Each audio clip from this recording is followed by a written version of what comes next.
अब बारी है त्रिकोण आसन की। त्रिकोण आसन हमें खड़े होकर करना है सबसे पहली बात, और त्रिकोण आसन से आपके जो बॉडी के तीनों साइड है, यानी कहते हैं ना ट्रायंगल, तो वो पूरे ट्रायंगल जब आप पोज बनाएंगे तो आपकी बॉडी के हर पार्ट पर असर पड़ने वाला है। त्रिकोण आसन से आपकी फुल बॉडी की स्ट्रेंथ बनेगी। आपको जिस तरीके से मैं जब त्रिकोण आसन करूँगी तब आप जितनी देर तक स्टेबल हो पाएंगे और आपकी स्टेबिलिटी की जो पावर है, बैलेंसिंग की पावर बढ़ेगी, और कितनी देर तक आप उस आसन को स्टेबल रख पाएंगे उसकी आपकी पावर बढ़ेगी। तो काफ़ी ज़्यादा स्ट्रेंथ आपकी त्रिकोण आसन से बढ़ने वाली है। तो चलिए त्रिकोण आसन की शुरुआत करते हैं। इसके लिए मैट पर आप खड़े हो जाइए।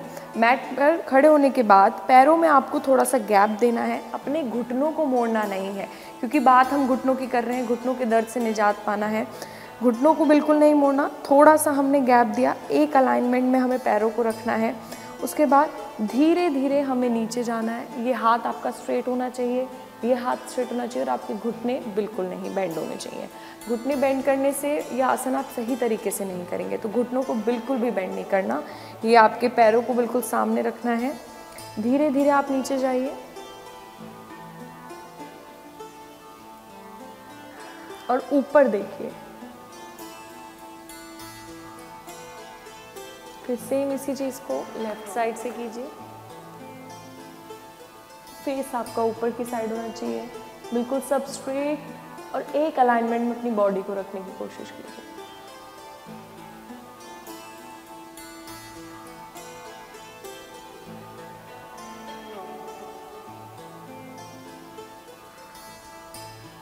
इससे आप महसूस कर रहे होंगे कि आपके घुटनों का जो दर्द है उस पर असर पड़ रहा होगा, घुटनों में खिंचाव आ रहा होगा, थाइज़ में, आपके हर एक नस पर खिंचाव आ रहा होगा। यानी वो खिंचाव बुरा नहीं है, हर एक नस पर असर पड़ रहा होगा इस आसन का, कि हाँ आपकी बॉडी कुछ कर रही है, कुछ प्रोडक्टिव कर रही है।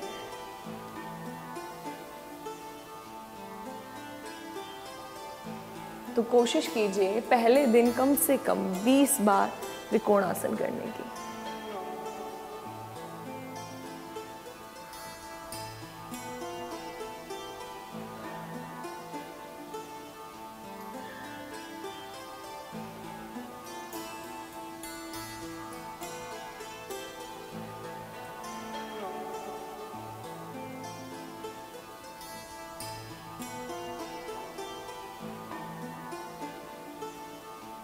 जब आप नीचे जा रहे हैं तो धीरे धीरे ब्रीद इन कीजिए और ऊपर आते वक्त ब्रीद आउट। यानी पूरी बॉडी को आपको स्ट्रेट रखना है, नेक को स्ट्रेट रखना है, हैंड्स को स्ट्रेट रखना है, घुटने मोड़ने नहीं है। आपकी कमर पर भी असर इस पर पड़ेगा। अगर आपको स्पाइनल पेन ज़्यादा है तो वो भी कम होगा।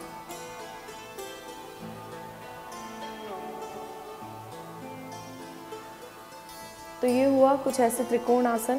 त्रिकोण आसन से आपकी बॉडी की स्ट्रेंथ काफ़ी बढ़ने वाली है, और साथ ही साथ अगर आपकी स्पाइन में काफ़ी दर्द होता है डेली बेसिस पे, जब आप बैठते हैं, जब आप झुकते हैं तो आपकी स्पाइन में खिंचाव पड़ता है, तो उसको भी मजबूती मिलेगी, यानी आपकी स्पाइन मजबूत होगी। आजकल की हम ज़िंदगी में विटामिन डी नहीं ले पा रहे, यानी कि धूप हम नहीं ले पाते। सुबह सुबह जो लोग ऑफिस आ जाते हैं उनको समय नहीं मिलता, और इस वजह से विटामिन डी की काफ़ी कमी हो रही है हमें। तो वो कमी को दूर करने के लिए ये योगा आसन करिए, डेली योगा अभ्यास करिए, त्रिकोण आसन कीजिए, आपकी स्पाइन मजबूत होगी, और खान पीन अच्छी रखिए। इसी के साथ घुटनों का दर्द तो ज़रूर दूर होने वाला है। त्रिकोण आसन का एक दूसरा वेरिएशन मैं आपको बताती हूँ कि उसको भी करने से आपके घुटनों के दर्द को निजात मिलेगा। बिक्रम ट्रायंगल त्रिकोण आसन का एक दूसरा वेरिएशन है। उसको हमें करने के लिए ऐसे ही मैट पर खड़ा होना है, त्रिकोण आसन की तरह ही अपने पैरों में गैप लेकर आना है, अपने नीज़ को स्ट्रेट रखना है। लेकिन जब हम एक साइड जा रहे हैं, यानी हम राइट साइड जा रहे हैं, अपने लेग को एक इस तरीके से रखना है, दूसरे लेग को इस तरीके से, क्योंकि हम एक साइड बेंड होंगे। तो जिस साइड हमें बेंड होना है उस तरफ की तरफ हमें अपने पैर को रखना है। हमने पैर को इस तरीके से रखा है। धीरे धीरे जब हम नीचे आएंगे तो हमारा हाथ ऐसे होगा, हमारा घुटना बेंड होगा, हमारा शरीर ऐसे होना है, घुटना बेंड होगा, हमारा हाथ सीधा, बिल्कुल सीधा आपका हाथ जाना चाहिए, बिल्कुल ऐसे। यानी ये हाथ आपका फ्लोर से टच हो रहा है, आपका एक नी बेंड होगा और ये सीधा। इससे भी आपके घुटनों पर पूरा असर पड़ने वाला है। धीरे धीरे होल्ड हुए, उसके बाद धीरे धीरे उठे। फिर जब हम लेफ़्ट साइड जाएंगे तो लेफ़्ट साइड की तरफ हमें हमारी बॉडी ऐसे होगी, धीरे धीरे लेफ़्ट साइड की तरफ नीचे आएंगे। इस घुटने को आपको सीधा ही रखना है, यहाँ पर कोई भी बेंड नहीं होना चाहिए घुटना। सारा आपके जो असर पड़ने वाला है वो यहाँ थाइस पर और इस घुटने पर पड़ेगा, यानी जो बेंड होगा, जिस साइड बेंड आप कर रहे हैं उस साइड असर पड़ेगा। तो एक बार मेरे साथ फ्लो में थोड़ा करिए, धीरे धीरे कोशिश कीजिए कि आज जब आप इसको कर रहे हैं विक्रम ट्रायंगल को, क्योंकि त्रिकोण आसन का ही एक तरीका है, जब आप इसको कर रहे हैं तो आज कम से कम 10 बार आपने इसे किया है। चलिए धीरे धीरे सांस लीजिए, धीरे धीरे सांस छोड़िए और उसके साथ इस आसन को करिए।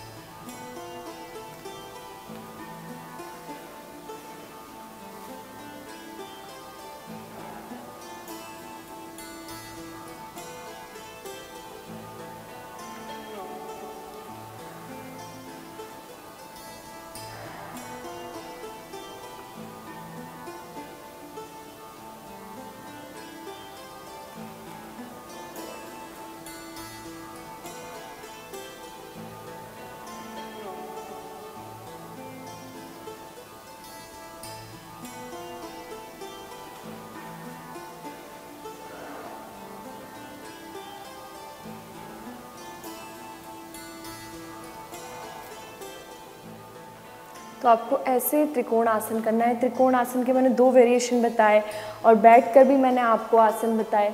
तो कुछ ऐसे जब आप इन आसनों को करेंगे डेली बेसिस पे, तो जो आपके घुटनों का दर्द है उससे तो आपको निजात मिलने ही वाला है। उसी के साथ अगर आपके स्पाइन में दर्द हो रहा है, थाइज में वीकनेस है, बॉडी वीकनेस है, तो बॉडी की स्ट्रेंथ काफ़ी ज़्यादा मजबूत होने वाली है।